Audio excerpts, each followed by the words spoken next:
Hello दोस्तों, नमस्कार। फिर से एक नए वीडियो को आपका स्वागत है। दोस्तों आज की वीडियो है हिंदी जो कि अव्यय अव्यय से संबंधित बहुत इंपॉर्टेंट क्वेश्चन जो कि एग्जाम से रिलेटेड है।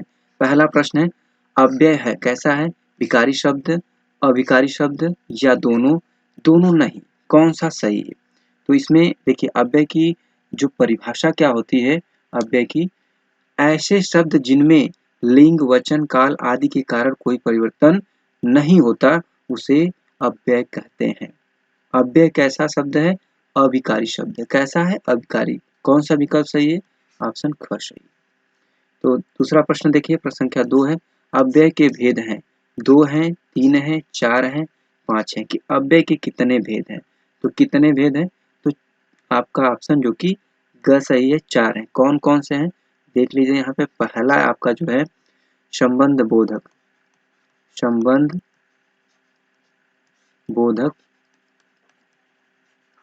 अव्यय, ठीक है, अव्यय, संबंध बोधक अव्यय। दूसरा जो है आपका क्या है?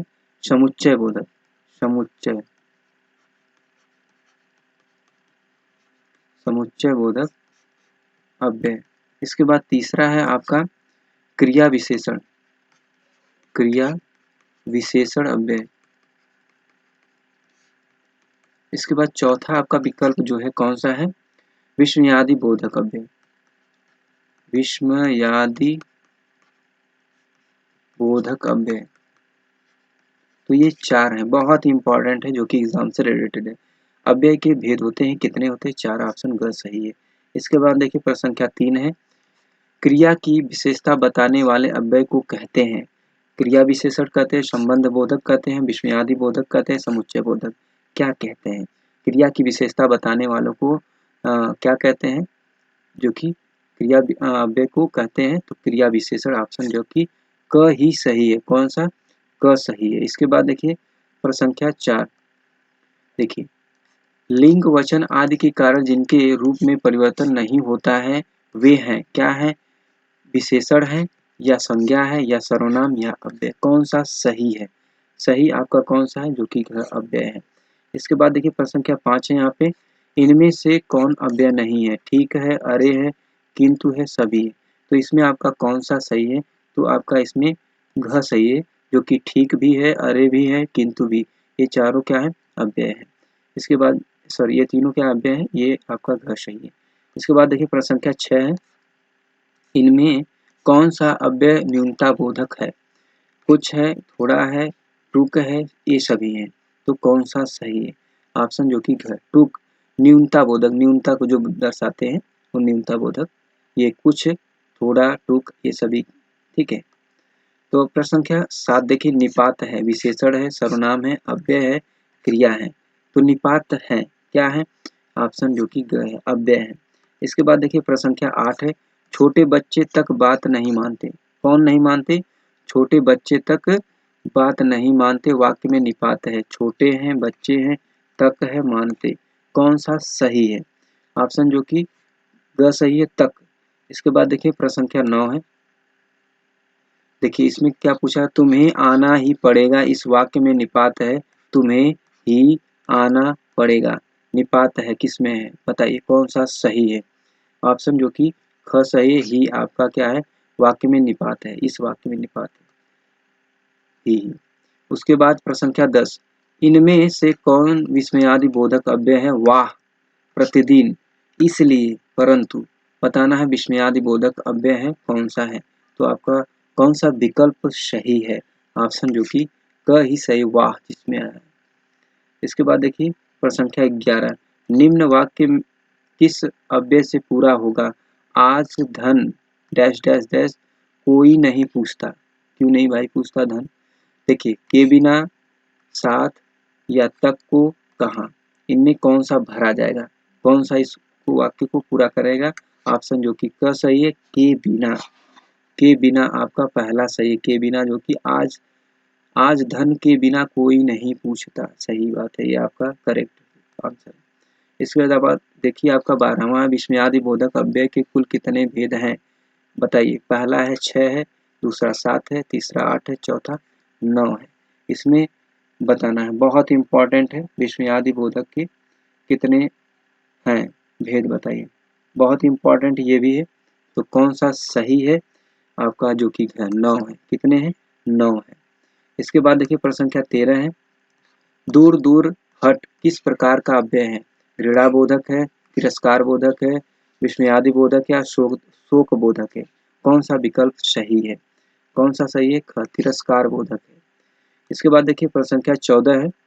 राम राम कैसा आदमी है? इस वाक्य में प्रयुक्त अव्यय है। हर्षबोधक है, शोक बोधक, घृणाबोधक या स्वीकार बोधक? कौन सा सही है? राम राम कैसा आदमी इस वाक्य में प्रयुक्त अव्यय है, तो कौन सा सही है? कौन सा सही है? ऑप्शन जो कि घृणाबोधक है। राम राम कैसा आदमी है, ये आपका घृणाबोधक है। इसके बाद देखिए प्रश्न संख्या 15 है। किस वाक्य में क्रिया विशेषण प्रयुक्त हुआ है? वह धीरे धीरे बोलता है, वह काला कुत्ता है, रमेश तेज धावक है, सत्यवाणी सुंदर होती है? तो आपका कौन सा विकल्प जो कि सही है? जो कि पहला में जो कि क्रिया विशेषण प्रयुक्त हुआ है, धीरे धीरे। इसके बाद देखिए जो कि प्रश्न संख्या 16, कौन सा शब्द अव्यय नहीं है? आज, कल, इधर, किसे? बताना इसमें कौन सा शब्द अव्यय नहीं है। नहीं है ऑप्शन घ, जो कि किसे। प्रश्न संख्या 17 देखिए। रीतिवाचक क्रिया विशेषण है। अत्यंत है, आजकल, कदाचित या बाहर? कौन सा विकल्प सही है? ऑप्शन जो कि कदाचित रीतिवाचक क्रिया विशेषण है। इसके बाद देखिए प्रश्न संख्या 18। निम्न में से अभिकारी होता है? अव्यय होता है, संज्ञा होता है, विशेषण होता है या सर्वनाम? कौन होता है? तो ऑप्शन क सही है, जो कि अव्यय अभिकारी होता है। इसके बाद देखिए प्रश्न संख्या 19 है। वह थोड़ा बीमार है। इस वाक्य में थोड़ा में कौन सा क्रिया विशेषण है? परिमाणवाचक क्रिया विशेषण, कालवाचक क्रिया विशेषण या स्थानवाचक क्रिया विशेषण या चौथा रीतिवाचक क्रिया विशेषण? कौन सा सही है? 19 का कौन सा सही, जो कि क सही है, परिमाणवाचक क्रिया विशेषण है। उसके बाद देखिए 20वां है। निम्नलिखित में अव्यय है वर्तमान में, नया में, तथा में और सुंदर में? किसमें सही है? कौन सा सही है? 20 का आपका जो कि तथा। इसके बाद देखिए प्रश्न संख्या 21 है। निम्नलिखित में अव्यय में से अव्यय है प्राचीन है, मोटा है, गरीब है और अमीर, सॉरी और? इसमें किन निम्नलिखित में से अव्यय है किसमें है? आपका जो कि घ में, और में। इसके बाद देखिए प्रश्न संख्या 22 है। वह काम नहीं करता। वाक्य में अव्यय पद है। वह है, काम है, नहीं है, करता? तो बताना है। वह काम नहीं करता वाक्य में अव्यय पद है। कौन सा सही है? कौन सा सही है? ऑप्शन ग, नहीं। इसके बाद देखिए प्रश्न संख्या 23 है। जिन शब्दों में लिंग, वचन, कारक आदि के कारण कोई परिवर्तन नहीं होता, वह क्रिया कहलाते हैं, वचन कहलाते हैं या अव्यय कहलाते हैं या वाच्य कहलाते हैं? कौन सा सही है? ऑप्शन जो कि ग सही है, अव्यय कहलाते हैं, अव्यय। इसके बाद देखिए प्रश्न संख्या 24 है। निम्न में अव्यय है, उत्तर में है, ठीक में, जापान में, कृष्णा में? तो कौन किस में अव्यय है? निम्न में अव्यय है, तो कौन सा विकल्प सही है आपका? जो कि ख, ठीक। ठीक क्या है? अव्यय है। उसके बाद देखिए प्रश्न संख्या 25 है। जिनका प्रयोग निश्चित शब्द समुदाय या पूरे वाक्य का अतिरिक्त भावार्थ प्रदान करने के लिए होता है, उसे कहते हैं समानाधिकरण या व्यधिकरण या विस्मयादिबोधक या निपात? तो कौन सा विकल्प आपका सही है? कौन सा? घ, जो कि निपात आपका सही है। तो दोस्तों ये रहे आपके जो कि 25 बहुत इंपॉर्टेंट क्वेश्चन जो कि एग्जाम से संबंधित। तो दोस्तों आज के वीडियो में इतना ही। नेक्स्ट वीडियो में फिर मिलते हैं, तब तक के लिए धन्यवाद। जय हिंद दोस्तों।